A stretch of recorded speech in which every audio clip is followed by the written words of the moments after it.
I'm not going to say a single word about the Tennessee Titans record against the Indianapolis Colts because I was a punter, and there's no reason for me to talk about that.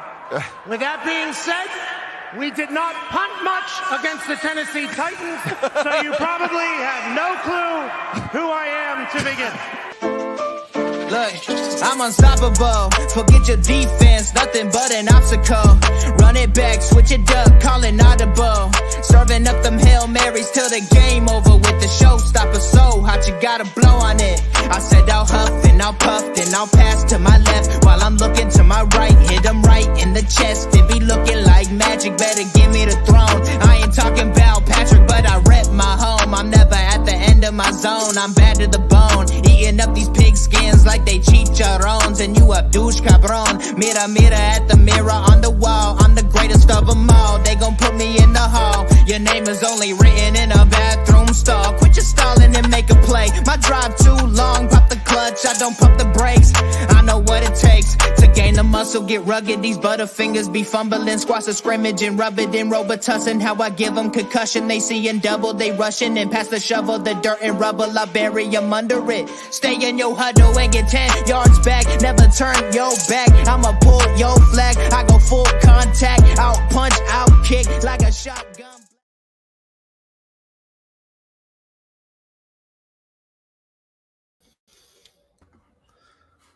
What's going on, everybody? What's going on, everybody? If you are tuning in, make sure that you're liking, commenting, and sharing, because we have a lot to talk about. And I feel like we have a lot to talk about as a family because, you know, the things just keep happening. But I feel like we can learn to get through these things together as a united front. But let's just go ahead and just get right into it, okay? Welcome back to the HorseShoe Mob Podcast. We're coming to you everything Colts, mixed in with some Titan slander, okay? Because, you know, mayonnaise, that's why. And, yeah, so outside of that, man, let's just get to the guys we have with us. The silent assassin, the man who is notorious for just letting people know, hey, man, you're dumb. But you know what? I still appreciate you in all your dumbness. We have with us Austin Cook, everybody. What's up? I'm Austin. And we have with us a man that continues to just be a staple in the Colts community. You know, he's not drawing as much ire as his evil counterpart is, but you know what? You gotta love him. You gotta love him all the same. We have with us Harish Nukala, everybody. Listen, I will never personally attack the Jaguars community because I like my Twitter notifications to stay on the DL. This is true. I remember the one time when I set Jags fans up so that they would respond to me in a way where I'd be able to get my joke off, and they literally did. Like, it took them probably 12 hours, but I had as many people commenting and quote tweeting what I said that it covered all of the health code violations in TIAA Bank Field Stadium. So yes, that was what a time to be alive. But yeah, so, and I'm Chris Jackson. So guys, let's just get into it, right? Because, you know, we had another game, but before we do, we also have www.fanbattlesports.com. This is where you'll be able to see all of the content for, of course, all 4 teams in division, but you don't care about them. You care about us because you're watching us right now, or you're listening to us right now. You can go to www.fanbattlesports.com. Make sure you go to the website. This way you'll be able to see articles, you'll be able to see past episodes, and you'll be able to see some things. We actually got an article from a newer Colts content creator, Derek White. We'll probably be having him on soon. So Derek, if you're listening, yeah, we're definitely going to make sure that we go ahead and have that set up. He went out to the Patriots game in Germany a few weeks ago. So, yeah, we'll definitely get him on here to kind of talk about that Germany experience. But, yeah, man, let's just get into it, okay? Let's just get into it because we had a big game this weekend, right? And I'm not going to lie. I said I felt like it will go a certain way if certain people played. Certain people didn't play. So it was but let's get into this game, all right? And you know, I'm going to start off with you, Austin, because like I said, this was a game where I think, analysts were kind of on the fence. I think like out of 10 analysts, it was like split down the middle. Me personally, I think I probably said the Bucks would probably win. But tell us what happened in this game, because I think we were all kind of pleasantly surprised. Yeah, I mean, our defensive line, our pass rush really showed up. Getting 6 total sacks is always great for a defense. Mm-hmm. And then you had people like JT have his game, and then Michael Pittman Jr. had a great game. Gardner Minshew looked pretty much how he's looked all year. Some good plays, some really questionable what are you doing moments. But he got it done. He got the win. Yeah, absolutely. But I mean, I really do think it was more of because of our pass rush. Yeah, and I'm glad that you say that, because Harish, I want you to expand on that, because this is a Bucks offense that Rachaad White has been pretty hot. They have Mike Evans, and I think they still have Chris Godwin. They have all these guys, but like that defensive front, and I believe it was either Sean McGinnis or James Boyd who said they had 6 sacks in the game with 7 people. And that's just because I think Adebaware and one other person attributed to a half a sack each. But I mean, Deo had 2. What do you think caused like this defensive? I'm gonna say, because that the front 7 was playing out of their minds. Like, what do you think caused that portion of the game to be that crazy? I think it was a couple of things, right? They're healthy, they're fresh, right? You had the week off last week. The Bucks' offensive line is not very good, and you couple that with how, I guess, refreshed the defensive line is specifically. The Bucks' offensive line not being good, and Baker Mayfield just kind of being indecisive for most of the game. Also, on a couple of those sacks were coverage sacks. So kudos to the secondary. Although this game should have been a blowout, right? It was like 21-3 at one point. I think, or something like that, right? It was like 20-3, I believe. Yeah. Or 17-3. We'll say 17-3, I believe. Yeah, 17-3. It was something like that, right? It was heading into blowout territory. And then you just kind of get like this, go back to this soft defense, and then allowed Mike Evans to get going. Baker Mayfield only had 199 passing yards this entire game. Yeah. A large chunk of that came in like late in the third, early in the fourth quarter when the Bucks came back. They had a couple of scores late to make it interesting. Yeah. But yeah, I think the pass rush,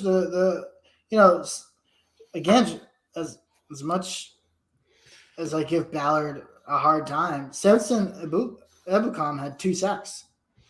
Yep. He's been a great addition to this defensive line. Kwity Paye got a sack. Isaiah Land got a sack. I can't even remember the last time we heard about Isaiah Land. I don't even know who Isaiah Land is. I'm just kidding. And then my guy, of course, I'm going to support my guy, Tyquan Lewis. Healthy Tyquan Lewis is a great Tyquan Lewis for this defense. And I think it's just, the defensive line being healthy, the offensive line for the Bucks not being great. And there's some Baker Mayfield sprinkled into there, holding on to the ball too much. Yeah. Well, I think one thing, and it's funny that you mention it because of Samson Ebukam, right? Because leading into this season, Samson Ebukam was going to be like that guy who's like, he's kind of like the antithesis of what Yannick was last year, right? He was a good pass rusher. He's going to get you sacks, but he was kind of a liability when it came to run coverage. And here we are with Samson Ebukam, who's actually contributing in the passing game and actually doing pretty well in the run game as well. So, I mean, he actually has ended up being that linchpin on that other side that was a very low-key, very underrated signing, because of the fact that it's just like we got him in a year where, we're just coming off of, Yannick having another like 9-sack season. Yep. But let's also talk about Ronnie Harrison. Yeah. Ronnie Harrison was the guy who was moved to linebacker after Shaq was cut, right? So Shaq was cut. They had him on the practice squad. They made the permanent move to linebacker. And as soon as the man gets in the game, he gets a pick. He gets an immediate turnover. And, moving from safety to linebacker sometimes for some people doesn't translate that well. But, I mean, for him to come in and make an immediate impact, I have to kind of applaud what's been done with some of these guys in terms of moving guys around and just kind of like shifting, because it's not the first thing we saw, right? I mean, of course, we'll probably never see him in this formation again, but you saw Zaire Franklin on 4th down, and this guy was on skates for no reason, but still, it's just like it was absolute hell watching Zaire Franklin being in there, and then Mo Alley Cox getting a 15-yard pass thrown to him on a 4th down play. That he actually caught. Yes, that he actually caught. That was more surprising than the play itself. The play was surprising. The catch was surprising. It was all very shocking. Let's just be real about it. Okay. So it was all just very shocking, but it was the kind of effort that we've kind of come to expect. And before we go any further, is Michael Pittman number 1? Yeah. Okay, cool. I said it like 3 weeks ago. No, I know. But the thing is, I have to ask you as many times as you said that he wasn't over the last few years. Oh, yeah. Okay, cool. All right. I'm glad. I'm glad because 10 catches for 107 yards is like, it's pretty good. And I mean, and that's number 1 worthy. You said what? That's number 1 worthy. Yes. I appreciate that, Harish. That's what we expect out of your number 1 receiver. Right? I mean, Mike. I was writing it down. Mike Evans had something similar to that, right? And we all consider Mike Evans a number 1. 6 receptions, 70 yards. Michael Pittman had 10 receptions, 170. He averaged more yards per reception than Mike Evans did. Yeah. Oh, absolutely. Mike Evans did get 2. If there's one thing that if I'm going to nitpick, it's touchdowns. Yeah. He needs more touchdowns. He's got to put the ball in the end zone. I think some of that is the inability of having a good quarterback that also doesn't know how to read a field. He reads the field like probably like a second grader reads a book. Yeah. Like really badly. I'm very excited to see what Michael Pittman Jr. can do with Anthony Richardson coming back, a healthy Jonathan Taylor, and a number 2 receiver that's not named Alec Pierce. This is also very true. And this is, I think it's also going to be very telling because of the fact that, it's just like we've seen just kind of some of the things that have been drawn up. Now, I don't think that you're going like that. They're taking as many risks just because of the fact that Minshew doesn't have that arm like that. But I think it's just like we're definitely going to see more of a vertical offense because we see how the offense clicks at least from like within that 20 yards, right? Like, I don't think Gardner Minshew had any pass that was over 20 yards the whole entire game. But still very efficient in terms of how he was able to kind of move the ball around, do what he needed to do. And, I mean, the offense is going to be much more explosive. However, I would be remiss if I did not bring up that god-awful play where Minshew had the whole field to himself and then did a James Harden double step back to juke the defender off of him that he was already in front of. Like, he's just like, it was almost like he just watched him. He was like, oh, here, let me make it look difficult. I'm going to take a step back. The guys are just like, well, I don't know what's going on right now. Like the first down's right there. Yes. Like it was confusing. It's still confusing. It's confusing thinking about it now because we still don't know what's going on with that. But I mean, take that with a grain of salt because what the hell. But most surprising after everything, and I don't think it's necessarily surprising as much as it is just kind of like a theme. So Colts 3-0 through November, right? Yep. And then after this weekend's games, after everything was said and done, Colts snag 7th seed. So right now it's just like we are the 7th seed in the playoffs. If the season ends today, of course we know it doesn't end today because we have 6 more games to go. But with the remaining schedule the way that it is, can Indy maintain this position? And it doesn't have to necessarily just be only the 7th seed. Can they maintain this position where they actually are now in the playoffs and can stay in the playoff race as it is right now?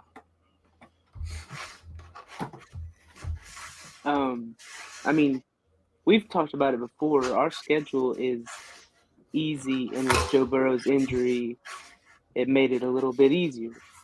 So, I mean, if we keep stacking wins, I don't see why we couldn't maintain it. So, before the season started, when we did our predictions, I know that we all were kind of like not as favorable or not thinking that the schedule would be favorable. But with the way that things are shaking out now, we have 2 division games left. Yep. And then on top of that, you have to play the Raiders, you have to play the Falcons, you have to play the Bengals, you have to play the Steelers, and then we got Texans Titans. Now, I saw a headline today. I thought it was pretty appropriate. They said that the Steelers are the worst 7-4 team in history. So, and when I saw that, I was just like, that's true. Because it's like there's nothing the Steelers do exceedingly well that has them to the point where they actually are like a really good team. To me personally, I think they're very flawed. I think they're just getting by. But I mean, we know exactly what this team can do, and I think we see exactly what they're capable of. And the fact that now it's just like you have people who are still hurt. Juju is still out. JT's going to be out, but he's going to be back. But this team right now, with the pieces that they have, I'm going to say we have to really, really, really just give Shane Steichen his flowers, because he's drawing up a game plan that works with whoever's in the lineup. Mm-hmm. And I mean, we saw at the beginning of the year when it came down to having Zach Moss. I mean, Zach Moss for a good portion of the season was top 3 in rushing. And of course, JT comes back and he kind of steals some of those carries. But now we see that because JT is now out, going to be 2 to 3 weeks with a freak thumb injury that he had today. Or that he got today. I mean, after everybody said there was no indications that his thumb was hurt or that his thumb was injured, it was really weird the way that it happened.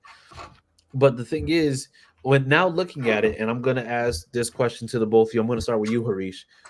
Does Jonathan Taylor's absences, does his absence, because once again, it's 2 to 3 weeks, does his absence change our chances to win? No, because the Titans can't stop a nosebleed. Neither can the Bengals. And the Steelers, again, the worst 7-4 team in the history of the NFL. I don't think so, right? What really sucks about this is JT was starting to really hit his stride. Yeah. He looked really good on Sunday. And I think having him in that position, nothing against Zach Moss, but, we're in a scenario where you don't have Anthony Richardson. So, 2 sets of 4 legs are better than 2 at this point, right? Yeah. I don't know. These games become so tricky, right? You think I thought we were going to blow the Buccaneers out because they're a pretty bad team. Let's just be honest. And that game ends up being close. I think the other thing that kind of favors the Colts is, 3 of these games are at home. The only 2 road games are 3 at home, 3 on the road. You got to go to Tennessee on Sunday, which is tricky. Tennessee's they played well. Didn't they win this past week? Yeah, they won against the Panthers. Okay, so everybody beats the Panthers because except the Texans. Well, yeah, except the Texans. And Potato Head, is now fired. So that makes a lot of sense. Yeah, it's just so hard. I want to say so hard that this team won't lose another game. But without Jonathan Taylor, I could see 1 or 2 slip-ups in there. Okay. What about you, Austin? So obviously JT is better than Zach Moss. but I don't think it hurts us that bad because, like, we saw what Zach Moss can do in this offense. He's a good player.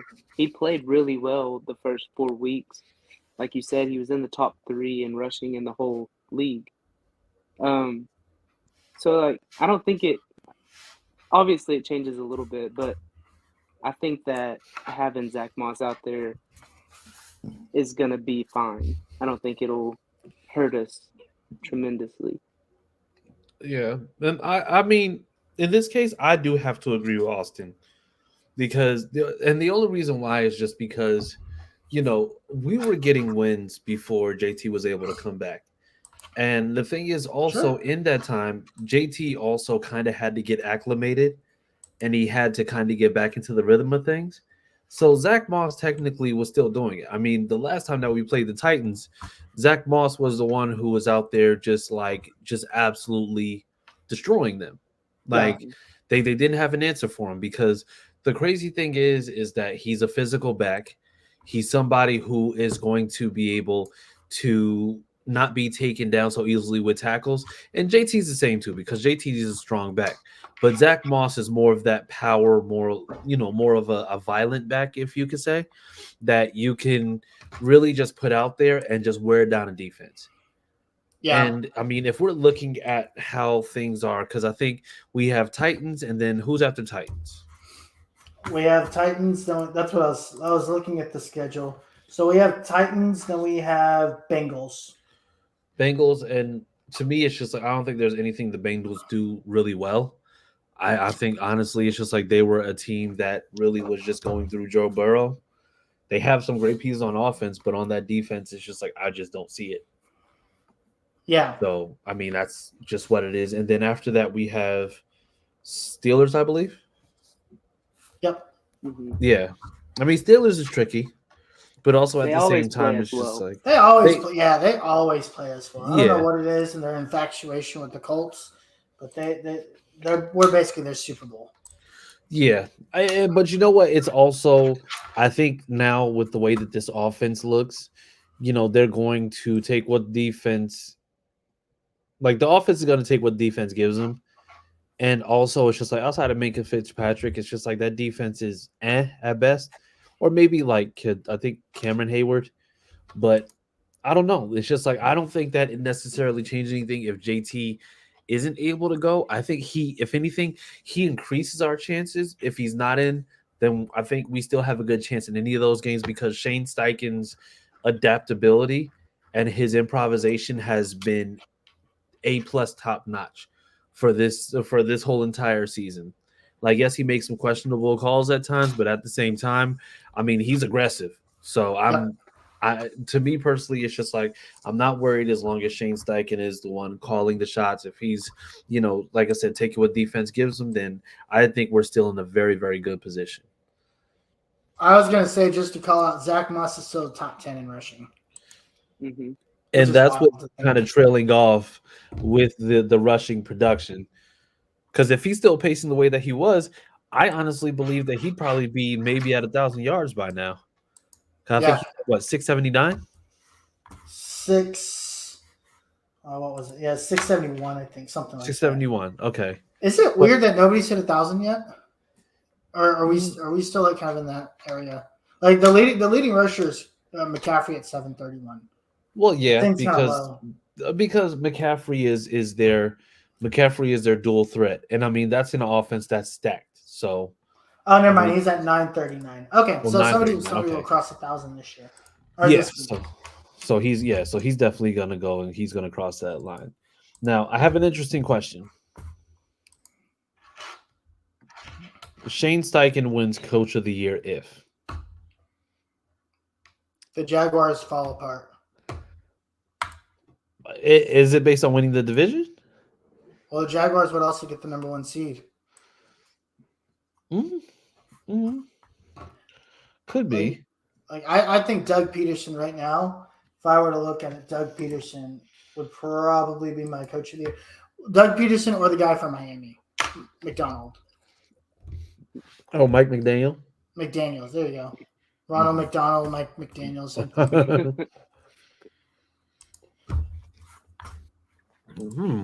What about you, Austin? I mean, I think you have to definitely put him in the conversation. I think if we make the playoffs, he has to at least be talked about for it, because nobody thought we would even be close to that. People had us picking in the top 5. Yeah, I mean, I had us at 6 wins. So did I. Yeah. I guess that's the way. But he's just done such a masterful coaching job. Like what he's done so far has been a masterpiece. No, absolutely. And I mean, so let me just say it like this, right? The New York Giants last year, they were coming off of, I think, their worst season in like years. Yep. And I think they probably had like 3-4 wins. They get Brian Dabble. Mm-hmm. And then I believe they go 10-7 or 11-6. Now, I believe Brian Dabble got Coach of the Year last year, I believe. Yes. Now, mind you, the Giants didn't win the NFC East. That was the Eagles. They were 3rd, weren't they, in the division? Yeah, they were. I believe so. Yeah, because But you know, you had that team flying. Now the thing is, all things considered, yes, we were talking about, you know, the Jags could potentially go and win it. But what I'm going to say, the one thing that's not being talked about is the fact that this team right now, right? Let's just say this team ends up going 10-7. This team goes 10-7 with a backup quarterback. If we're talking about how things go, that in and of itself comes down to just, I'm going to say, absolute top tier coaching, because you have to create a game plan every week to make sure that the guy who's been deemed and really just has that backup talent is able to just go and deliver against the best competition out there possible. He hasn't played against backups all season. He's playing against starters. He's playing against whoever. And mind you, he's doing this without certain players. He did this without JT for what seems like it's going to end up being 6 to 7 weeks and this whole entire season. 4 weeks to begin and then 2 to 3 weeks for this next stretch coming up. Yeah. He's basically been without his starting quarterback pretty much all season, right? Because in reality, Richardson's played like what? Maybe one game's worth? He's played about a total of 2.5 games. 2.5 games? Yeah. Yeah. I guess the challenge would be the Texans. I mean, I'm starting to get a feeling that last game of the season is going to be for that 7th spot. It could be. I believe it probably is going to be. I think it's going to be one of those games where it's really just going to boil down to, if we end up going, like, let's just say we end up going 4-2. It could end up being for that 6, probably fringe 7 spot, maybe. Yeah. And then we have somebody who said that the Houston Texans will be in the AFC playoff picture. Okay. That's cool. I mean, yeah. Fantastic, I guess. But, and then we had this one. He's like, y'all are dreaming if you think the Colts are making the playoffs. I don't think anybody said that. So the thing is, so we're talking about scenarios, right? We're talking about if. And, you know, the big if at the beginning of the season was whether, like, if we were going to end up getting 4 wins or 6 wins for the whole entire season. Yeah. And now this team is 6-5 and still has 6 games to go in a schedule which now seems very favorable based on the way that the Colts have been playing and based on how the opponents have been playing as well. So I don't think it's necessarily, oh, y'all are dreaming if you think the Colts are making playoffs. If they do, they do. Me personally, I was kind of against it because I'm just like, listen, just make the pick higher. I think even if we do get into the playoffs, I don't know exactly how far we're getting with Gardner Minshew. I mean, much more has been done with much less, you know, i.e. Trent Dilfer. But I mean, you know, it is what it is. But I'm not, like, I don't believe that this team right now should be counted out. Because, like I said, you got Shane Steichen at the helm, and Shane Steichen has been literally making sure that he's firing on all cylinders week after week after week. And he's doing it with all these pieces. Mind you, Michael Pittman is fine. Michael Pittman has won people. You know that Michael Pittman is playing great ball when Harish now says that he's number one wide receiver. Harish is now saying that he's wide receiver one. I've been getting this man I've been like trying to get this man to say this for like a year and a half now. And he just like, nope, no, we need a real wide receiver one. And now he's on board. So I was looking just at mock drafts for giggles. The selfish part of me wants to kind of stay where we are draft wise, because I'm seeing a lot of projections of like Keon Coleman, Dusney. These are guys that I think would be amazing, legitimate wide receiver twos for us. Yeah, imagine like a Keon Coleman with this offense. It would be absolutely insane. A big guy like Roma Dusney or a Dusney would also be something absolutely insane. That's just selfish to me. But you know, and I don't think it's necessarily bad, because I don't think that we're getting upset, just thinking about it. But the thing is also, you have to talk about the fact that, what does a Colts playoff team look like, right? It looks like a potential landing spot for people who might want to come in free agency. Whether Ballard will actually sign anybody, I don't think so. But the thing is, getting to the playoffs with this team makes it so much more attractive, because now this is a place that now has a plan. If you get 10 wins with Gardner Minshew, that means that you can go and do damn near anything. And just imagine, next year you end up going, now mind you, and I'm not saying that this is the case. Don't kill me for this, viewers and listeners, but now I wouldn't feel so bad if we traded a first round pick for, let's just say, like a premier corner right now. Yeah, but our GM is Chris Ballard. He would trade down before he trades for a top corner. And now the Mayo assassin says Titans going to help you improve your draft position this Sunday. So and you know what? We're trying to go down, not up.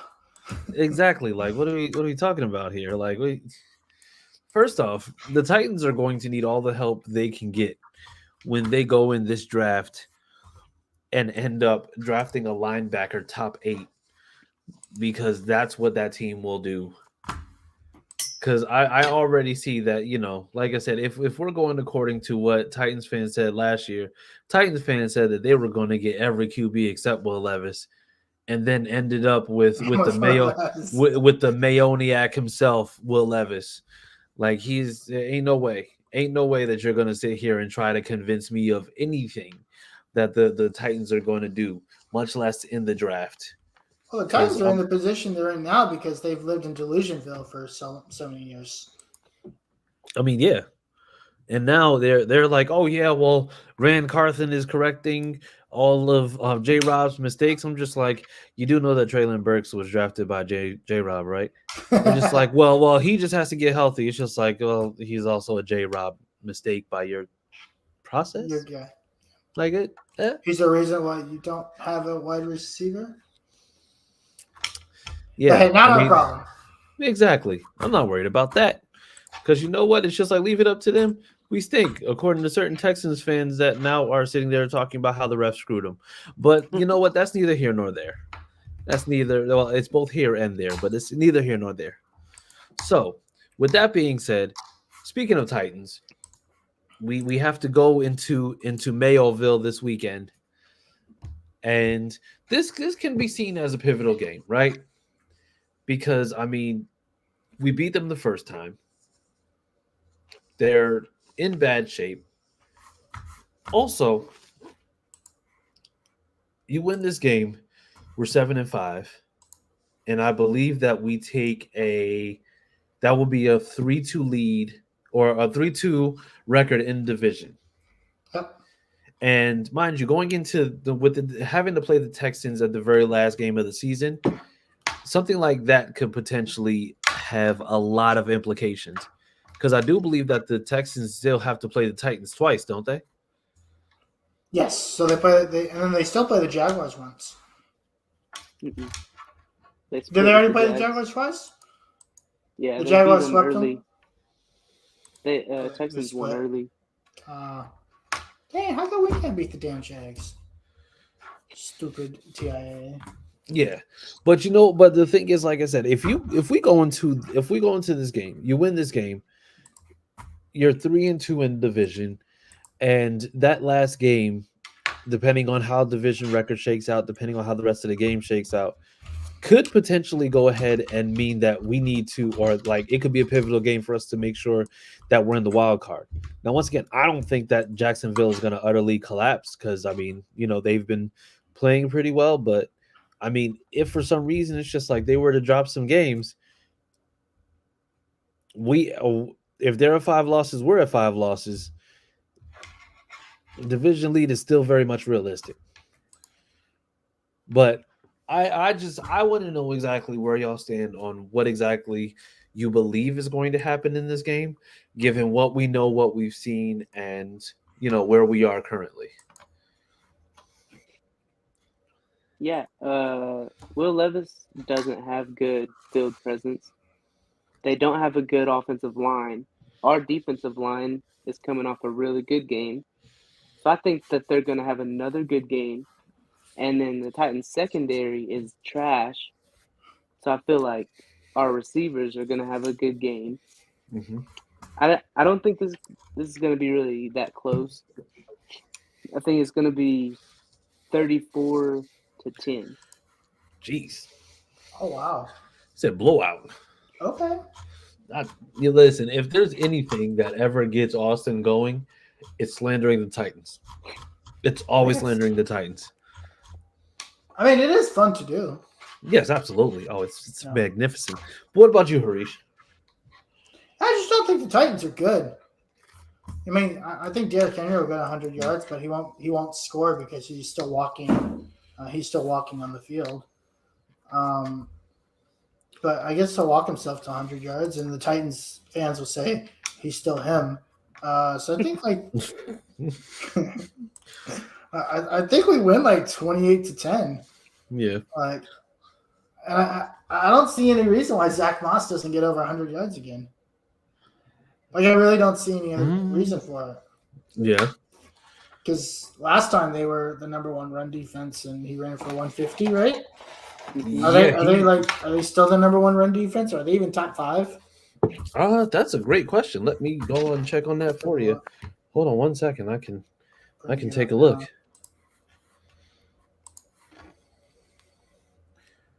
But you know what? I do believe that the way that this team is set up currently, I don't think that I'm not going to shortchange them because once again, it's just like this is also a Titans team that's also a division opponent. So I don't want to count out division opponents because they still play you kind of rough. Also, the Titans actually are. Yeah, we broke them. They have they're 15th in rushing yards allowed with 110. Yeah, we basically broke them. Oh, cool. So Moss might go for 200. Yeah. All right, we're not gonna get too crazy, but I mean, honestly, I think this Titans team is a mess.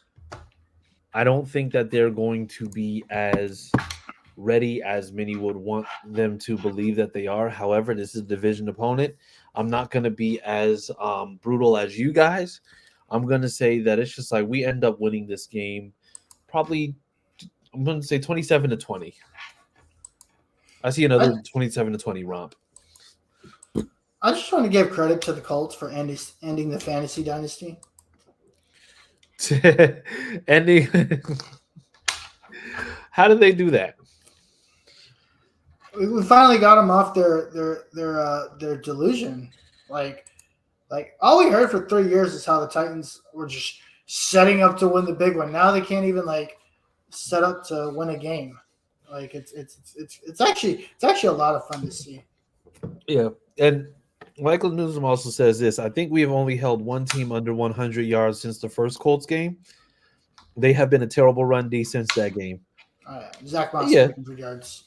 Easily 300 yards. Yeah. And I think this one is going to be a bigger. I think this one is going to be a bigger game, but I also see Steichen just being able to just kind of. I think I'm not going to look at the teams ahead of us. I'm just going to look at what did Shane Steichen do with a team that was like this that we played last. Because Shane Steichen has proven that on a week-to-week basis, the offensive game plan is going to be exactly what we don't know it is. And that's just, you're just going to have to see it to believe it. And whether you believe it or not, we're still going to punch you in the mouth. Yeah. So, I mean, it is what it is. But I hats off to Shane Steichen, man. I freaking love that guy, okay?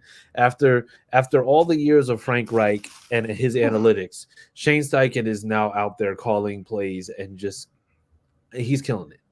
So Almost like we have a football coach, not a math teacher. Fair. That's fair. That's absolutely fair. All right. So I get it. But yeah, so with that being said, guys, we're gonna go ahead and get out of here because yeah, we've had enough for a few days. It feels like after games, what does it seem like after these wins that we've gotten some type of crazy ass news? Yeah, it's a freaking circus. Yeah. It literally feels this way. Like you can never do anything because something's always happening, and it's always like a Wednesday. The days before we come on the show, a Tuesday. Always a Tuesday. Yeah. It's like a couple hours before we come on. Something to talk about. No, it absolutely is something to talk about, but at the same time, it's just like, Jesus, stop giving us so much to talk about. Right. We can't even finish what we have so far. Just let us enjoy the win. Exactly. Just let us enjoy life as a whole, because this is nonsense. It's out of control. We've already beat the Adam Rank prediction. Let us enjoy it. Exactly. Oh, Adam, listen. he finna be sick of me. He finna be sick of me. You know, every year so last year I think it was the Titans, right? He had them like 3-12 or 2 years ago. I think every team that he has like 3 wins, you should always go to Vegas and smash the over. Because he's always wrong about that team. Oh, absolutely. Every single time. He is to preseason rankings what Mel Kiper is to the pre-draft process. What's another like prediction delusion show like idea that we can come up with? Where we just like come up with like the most outrageous predictions, get paid millions of dollars for it. I'm saying, because I mean honestly, clearly it works. There are people who are getting paid millions to be loud and wrong. Yeah. Skip Bayless has been doing it for 30 years. Oh, 30? 50. He's been doing it for 50 years? Skip Bayless is about 80 years old, okay? Is he really? He's old. He's old, and he's loud and wrong all the time. So that's just what it is. But we're gonna get up out of here, people. So guys, tell the people where to find you on social media. You can find me on Twitter at CookieAustin2. All right, you, Harish? You find me at the Uncle Gandhi on Twitter. Also, Longhorn Fan Battle at LH Fan Battle. We just crossed 260 followers on Twitter. So nice. Thanks. Nice. Thank you guys for the support. And of course, you can catch me Thursday nights on the Longhorn Fan Battle podcast with my boy Tim Wayne. Well, absolutely. You can catch me on Twitter at CJ Colts Fan. Catch us here every week, 8:30 Central, 9:30 Eastern time. And yeah, we'll see you next week after this crucial divisional battle. Hopefully, it's just like you just see us punching Mayo everywhere. So, you know what? It's going to be a great game. But other than that, guys, have a great night. We love y'all. Thank you for everything. And as always, you know the deal. Sam loves Jalen Ramsey.